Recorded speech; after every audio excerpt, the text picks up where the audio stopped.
এটা ঠিক যে আমরা গত 21 অবধি এগিয়েছি, 18 সাংসদ এবং 77 এমএলএ পেয়েছিলাম, কিন্তু যে কোনো কারণে হোক ওইখানে আমাদের গ্রোথটা আটকে গেছে।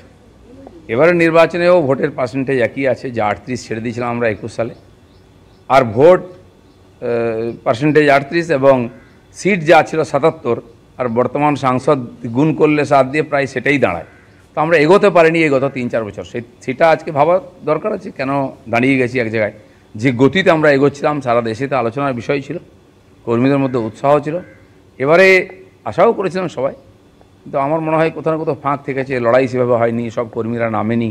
এটা নিয়ে চিন্তাভাবনা করার দরকার আছে, গতি যেন রুদ্ধ না হয়ে যায়, তাহলে তো কর্মীরা হতাশ হয়ে যাবেন। আমাকে পার্টি যখন যে কাজ দিয়েছে আমি সেটা নিষ্ঠার সঙ্গে করেছি। দিলীপ ঘোষের কাজে 1% কখনো ফাঁকা ছিল না, পুরো ইমানদারির সঙ্গে পুরো পরিশ্রম করে আমি কাজ করেছি। আর এবারে যারা বর্ধমানে গেছেন তারাও জানেন সেই যে কঠিন সিট ছিল, হেরে যাওয়া সিট ছিল সেই সময়, আর সেখানে আমি যে লড়াই দিয়েছি মনে হচ্ছে একটা জায়গায় লড়াই হয়েছে। তো আমাদের পরিশ্রমে ফাঁক ছিল না।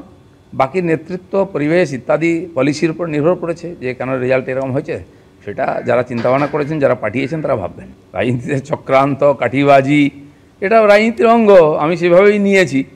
আমি পুরো পরিশ্রম করেছি, কিন্তু সফলতা আসে।